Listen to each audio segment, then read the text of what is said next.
The Paracave Podcast, proudly brought to you by major sponsor Jack's Pale Ale, exclusively available in Parramatta Leagues Club, Scott from Brightside Detailing and Ceramics, and Bo Cook from Loan Market, and also BTZD Clothing, and the Parramatta Times, the official media partner of the Paracave Podcast.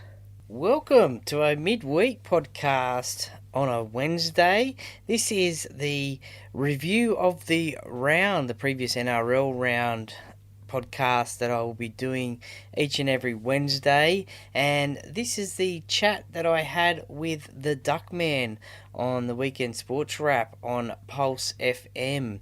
Now you can catch me live on that show on 89.9 FM each and every Sunday at 20 past 6, where the Duckman and I will review the NRL round, and this will be replayed on a Wednesday on the Paracave Podcast. So something a little bit different. Let me know your thoughts. Are you enjoying this podcast? Is this something you would like me to do more of and see more of? And let's get into it. This is the chat that I had with the Duckman on Sunday about round one.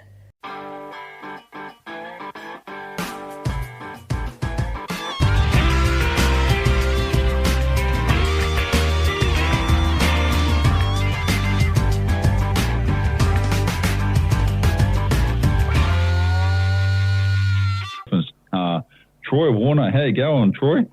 I'm very good, Duckman, and yeah, what a performance by the Dolphins to defeat one of the heavyweights of the competition in 2023, the Roosters, in their very first NRL game. Yeah, absolutely. And the Roosters, to be honest with you, I'm even flagging them as probably competition favourite myself. I think it's hard to go year on year on year on year and stay the best. So, like Parents have done the last few years and the Storm have done in the past. I'll probably say the Roosters are up there as a major threat for the competition. So they've pulled off probably the biggest win they could do in their first day out. It's extraordinary stuff. Yeah, it is. Look, it's what can you say? The super coach Wayne Bennett, 73 years old, 35 years ago, round one, he coached the Broncos to a win against the defending premiers Manly, and today he's done the same thing with the Dolphins, beat one of the competition heavyweights. So, a fantastic result and a great result for rugby league in Queensland. The Roosters, look, it was always going to be tough playing a new side in the competition. They were favourites for this game. They had a few HIAs, Victor Radley and Matt Lodge as well. So it was a pretty brutal game, but they'll take a bit out of that. And for them, it's only round one, so they'll be back next week. Yeah, it's a long season, so they've got plenty of depth, so it's not going to be a big problem.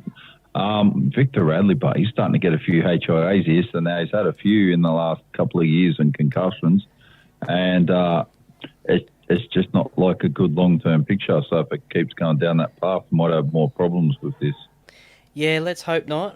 He's a great player, Victor Radley. I think he's just re-signed recently with the Roosters for a few more years. So I think that's just the way he plays the game. He likes to get in that defensive line and pull off the big hits and stuff like that. I think today's one, it was more he got his head around the hip area and, yeah, just got to cop a big hit that way. So he also came off the field with a bit of a shine on his eye as well. So I don't know where that one came from, but look, let's hope Victor's okay, and potentially maybe have a week off. Maybe, who knows? And then come back for round three. Yeah, absolutely. All right, so we'll go back now to Thursday night. So we all know that the Storm beat the Eels there, Golden Point extra time. I didn't actually predict that this would be the way the games will go this weekend. They'll all be super close. Only been a couple of blowouts, really. 16-12 Golden Point extra time win. Have you had time to digest that a bit more and think about how that went? Yeah, had a look at it the other day. The bits and pieces of the game. Look, it was there to be won from Parramatta. Unfortunately, we just didn't take those opportunities. I think there was a few field goal opportunities, but that didn't happen. There was a 2-point field goal attempt, and that didn't come off.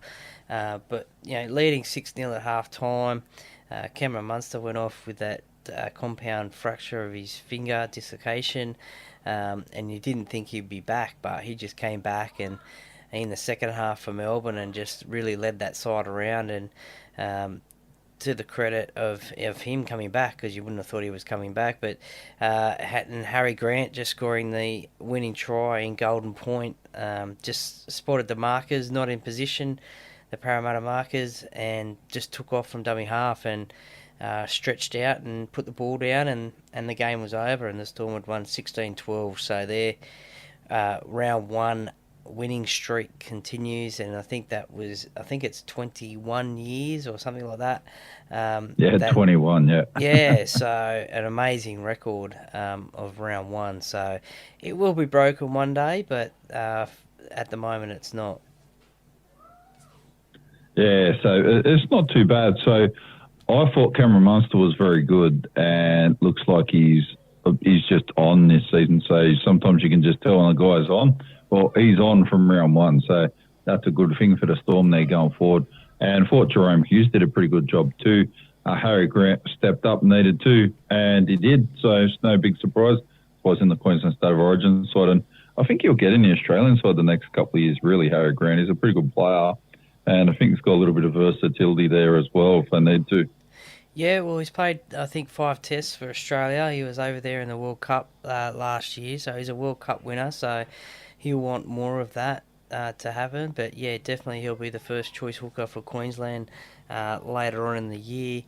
And yeah, he's just coming on leaps and bounds from a few years ago. He really burst onto the scene when he was on a loan deal to the Tigers a couple of years ago, and then he's come back to Melbourne and really lit it up and started playing representative football.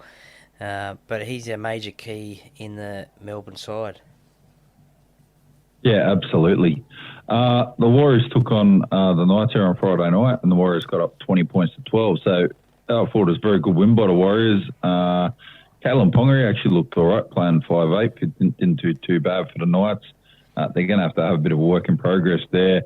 They've got some stuff they do need to work on for sure. Closing out the games is one of the things, and I'm pretty sure that who's the Knights coach again? I cannot remember. O'Brien cracked it.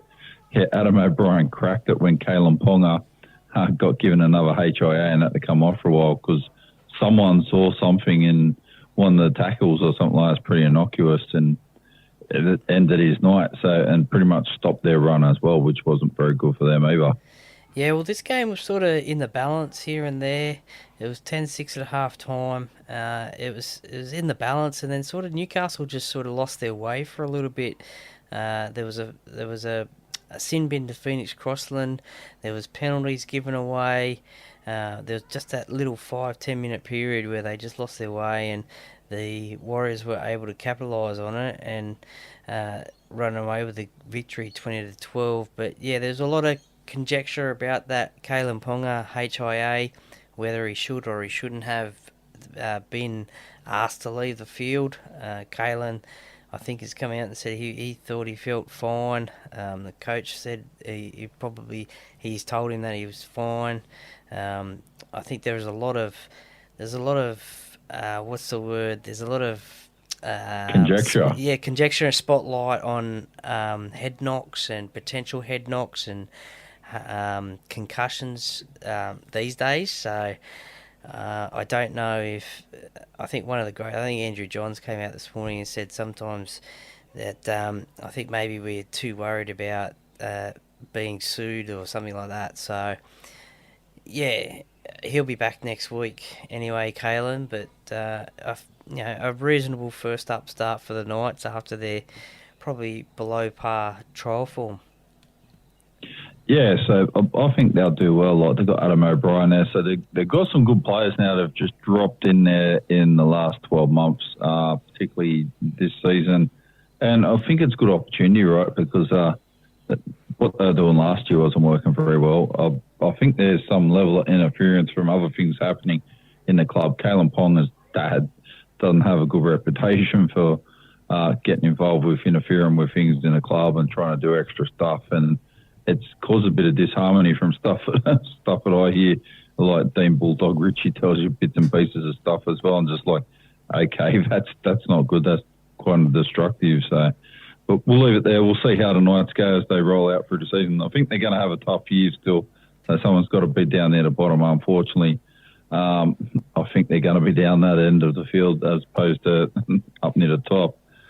Panthers took on the Broncos. The Broncos got up, and this surprised me seriously, 13-12. So the Broncos had to play extremely good to beat the Panthers, and the Panthers just look like, they're not on again. So I don't know what's going on there in particular. So a few people blame Viliami Kikau moving on to the Bulldogs and that. But I don't know. If you can't hide behind that anymore because it's happened. So parents need to learn how to work with that if that's what the problem is. Yeah, look, I mean, as you just mentioned there, Viliami Kikau's moved on to the Bulldogs, Api Coruscant's gone to the Tigers. A lot of people have been talking about those two players leaving the club and how Penrith would go. Look, they're just going to have time to adjust to those two players leaving the club. Like any club that loses players, they have to adjust to new players coming in. So, ironically, the same score against 13-12, the same score that was the World Club Challenge score against St Helens and at Penrith as well. And also just a quick little bit there, St Helens also lost by 1 point overnight as well to Leeds, 25-24, I think. So. Oh, really? There you go. Yeah, so both those sides losing by 1 point. But look, the Broncos, they were up for this game. It's always tough to beat Penrith at Penrith. Similar conditions to the World Club Challenge as well. There was a little bit of rain about as well, so that made it a little bit more difficult. 17,000 fans still there, which is a good attendance. But I think that, the Broncos were up for this game, and Adam Reynolds and Herbie Farnworth just really stood up, and they seem to be the difference. And when you've got someone with the experience of Adam Reynolds in your side, when it's 12-all, he just casually, 10 minutes out from full time, just puts the field goal over, had plenty of time, set it up properly, and popped the field goal over, and then the Broncos just defended really well for that last 10 minutes and got away with a round one win. Yeah, that's right. So I think the Broncos start off pretty well very often, and Adam Reynolds, I'd have to think he would be close to the Broncos' best ever signing from like outside the club. Obviously, when they started off, they had to get all the players. So after that, he would be the best individual signing, I think, for like the impact he's had and the amount he's turned it around, because they were looking like if they didn't have him last year, they might have had a very, very different season and been nowhere near the top 8 at all. So he did so much for them, so on and off the field, and it really helped turn things around. Gave Kevin Walters like quite a very strong backbone to work with, particularly from experience. A guy who's been there and done it, won the comp with Souths, and he's just does a good job and can turn up and do it on any day. Yeah, well, from all reports, even from last year, he's happy being up in Brisbane, living up in and around the water up there. So life is good for Adam off the field, and a change of club has done great things for him. And you saw last year when he was playing and then when he was on, the Broncos were generally getting the victories. There was one game against Parramatta where he just took control, and the Broncos got the win that day. And when he wasn't there, because he had a few injuries last year, the Broncos seemed to be a little bit here and there. So lost, because they didn't have his direction or control. So he is a major, crucial part of this Broncos team as well. So, but as I said, he's got the experience and he knows how to control the team. And with him in it, they might go close to the top 8. A lot of the experts on the Channel 9 footy show this morning had tipped them to be the 8th position side this year. Yeah, I think the Broncos will be in the top 8. I was pretty happy how they went last year. I was surprised really that they dropped off at the back end of the season as much as they did. So, because they looked like they were probably going to be a top 4 side until about 6 weeks out, and then they just went in a terrible form and couldn't get it going again. So we'll see what happens. The Sea Eagles against Bulldogs, 31-6. So, bit surprised by the score, to be honest with you, and pretty happy for the Sea Eagles that Tom Trebojevic got through the game. The Bulldogs, obviously, they're going to have to get their side, they're bonding together and get everyone all on the same page, get everyone used to each other's playing style, because they've just done a pretty big rebuild, and it'll take a little bit of time to do it, but I thought that they were all right. So, they definitely got some promising signs there. Yeah, well, speaking of halfbacks, Daly Cherry Evans, he really stood out yesterday. He was probably the player of the match. He scored 3 tries and had a few assists, and he really stood up. And listening to Jake Trebojevic after game, I think it was the first round one win since about 2014 or something like that. So they've got their Wow, that's yeah, massive. so they've got their season off to a great start. They had all three Trebojevic brothers playing yesterday, Saturday afternoon at Brookie, so that was a great thing. And as you said, it was great to see Tom Trebojevic come through the game unscathed and back on the field, and he did end up scoring a try as well, the first try of the game. So, Yeah. it was a real ding-dong affair in the first half. It was only 12-6 at half time, but then Manly have come out in the second half and just really turned it on and sealed the game with Daly Cherry Evans scoring an intercept try. Yeah. So I've had a bit of a think about Tom Trebojevic because I've had a lot of injuries over the time, and some have become chronic injuries where they still give me problems now after I finish playing footy and that, about how he should manage his hamstring problems. And a few people have said they don't think he'll be able to, so he can get to the top speed he used to be able to get to, but he'll put himself under enormous stress and pressure on his body to do that. So, and if he does, he's likely to have a recurrence. So maybe he needs to change his game a little bit now where he's going at 85% or something like that. So he's not quite putting the loading heat and stress into that area that keeps giving him ongoing problems. And if he does that, then you might actually see they probably get some more longevity out of the game and be out of the game less with injuries like that, soft tissue injuries, which he's having problems recovering from. So, but it's good day out coming back, and good win there for the Sea Eagles. Yeah, well, I was just going to say, I think with his recovery over in America, I think he probably would have learnt all the best ways to prevent a hamstring injury coming or preventing it. There's an interesting video going around of him pre-game, I think it was, in the sheds, just sort of doing some lifting the leg motions and potentially warming up that hamstring. So, no, we wish him all the best in 2023. Yeah, absolutely. Next game up is another close one. It surprised me too a bit. The Cowboys 19-18 winners against the Raiders. So the Raiders showed last year they've got the goods to be able to take it up to most of the teams. And Cowboys are one of these sides I would have thought is definitely a top four side. I still think that as well. I was just highly impressed by the fact that the Raiders could gun it with them. And it looked like it was pretty hot conditions up there too, really. Yeah, hot and humid as it is always up in Townsville, and another 1 point game.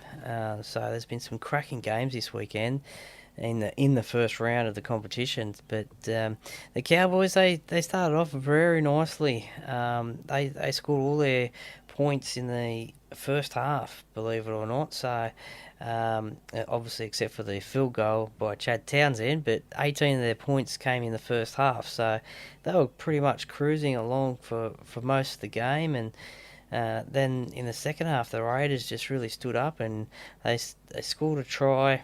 Tom Starling scored a try in the second half, and then they got that little bit. It got back to 18-12, and then Jack White and scored a try, got back to 18 all, and you thought maybe potentially that the Raiders might get this one, but unfortunately there was another couple of Ricky Stewart came out in the press conference after the game and was again questioning the HIAs as well. I think Sebastian Chris had one and he was called off the field, but to Ricky's knowledge, he looked fine and probably shouldn't have come off. And he has come out and said, look, I wouldn't put a player back on the field if I thought he was concussed and couldn't go back on the field. So a little bit of conjecture there again as well. But Chad Townsend, he stood up in the 75th minute and cracked the field goal over, and he took in one attempt. So the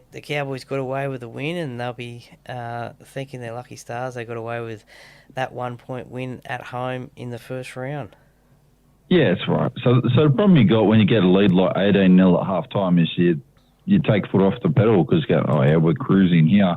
And if you give the other team a sniff and let them get back into the game, sometimes it can be very hard to get your momentum going again. So the halftime break can be a killer or a break reliever for teams. So if you're behind, sometimes having a break at halftime will help, does break down the other team's momentum because they don't have all the possession. You get the regroup and look at what you're doing, which the Raiders obviously did.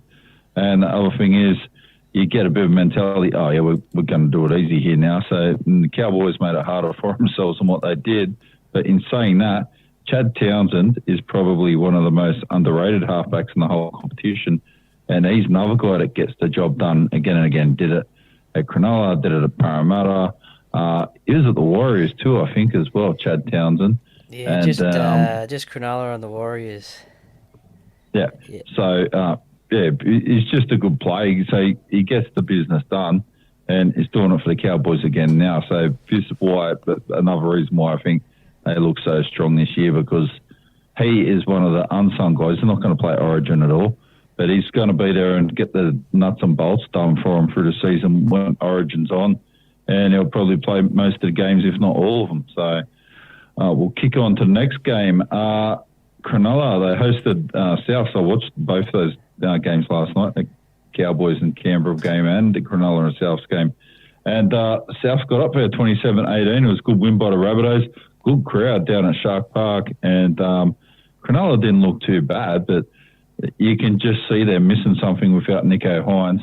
And Latrell Mitchell, yeah, he had a good game last night. A couple of guys really stepped up for South. Yeah, for sure. As you said, the Sharks did miss Nico Hines not being there.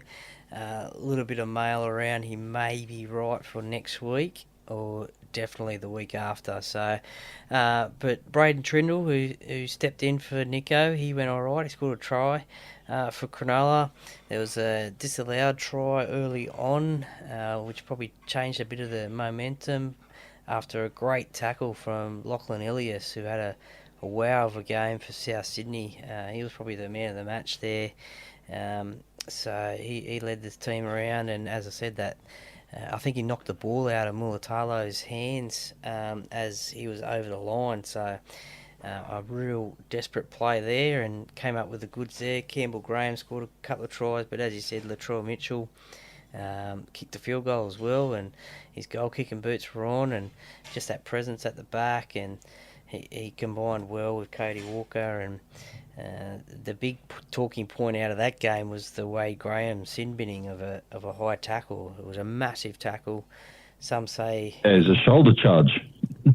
Now he's going to get suspended for it. Yeah, he's looking up to 3 weeks suspension for that game. So not good for Wade in what possibly could be his last season in the NRL, and his quest to get to the 300 game plus mark is pretty much sort of dwindling away if he gets that suspension. Yeah, so he'll have a few problems. I think he's going to have problems because he didn't even try to wrap his arm around. He's just pulled out a big Sonny Bill style shoulder charge like what Sonny Bill did on Ben Ross back in 2003 or 2004, and he didn't miss.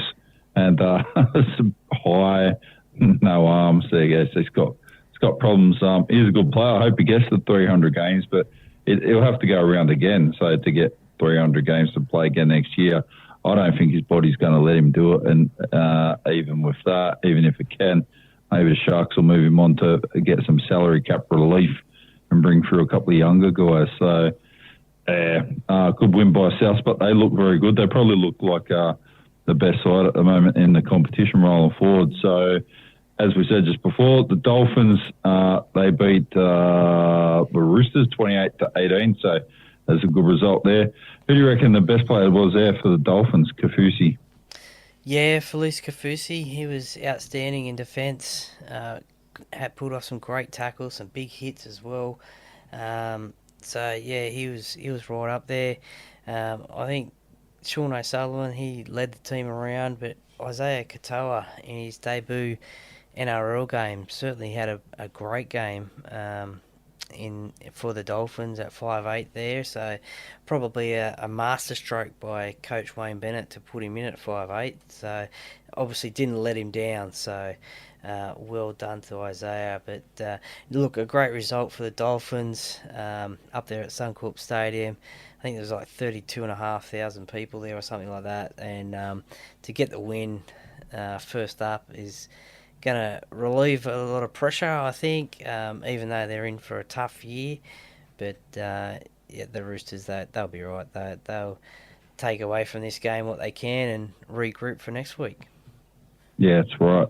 And last game, it's on now. So Gold Coast up against West Tigers. Is that Campbelltown? I think it's at Campbelltown, or it might be at Leichhardt Oval.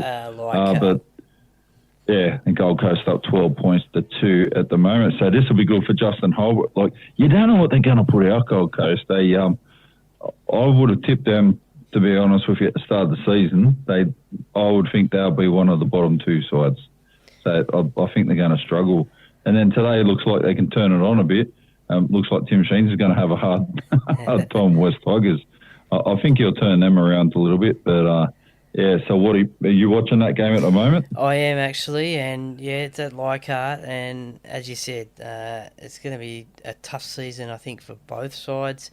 The Tigers have got a lot of new recruits, as do the Titans. They've got a new 5'8" in Kieran Foran, who's been around to a few clubs now, but it's going to be a tough season for both. And I guess in this game, round one, I think by the looks of it at the moment, the Titans are really stepping up and putting on a good show against the Tigers. So who knows? There's still 50 minutes to go, and who knows what the Tigers can do, and especially at Leichhardt Oval as well. Yeah, that's right. So anything could happen. We'll chat about all next week's games next week. What do you got coming up in the Para Cave podcast tomorrow, Troy?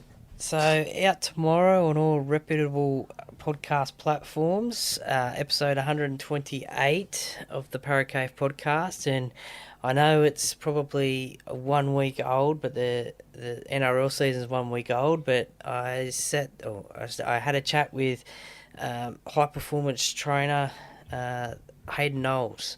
So he's won a couple of comps at a couple of clubs, the Panthers and the Roosters, and was just over in Indigenous camp, and he's also involved in the New South Wales State of Origin Blues. So had a chat to him, a bit of a NRL season preview so for 2023. So we talk about obviously the top clubs, who's going to try and knock off Penrith off their perch. We talk about a few of the lower sides in the competition as well, see who can improve. We talk about the Dolphins as well. So Hayden's got a lot of contacts in rugby league, so it's a great little insight into a various few clubs in the NRL. So as I said, I know it's a week old, but the competition's still relatively early. So out tomorrow morning, 6 a.m. Australian Eastern Daylight Savings Time, and tune in and have a listen. There you go. Thanks very much for that, Troy. It's always very good as usual, and we'll catch you again next week. Have a great week. Thank you very much, Duckman. Chat to you next week.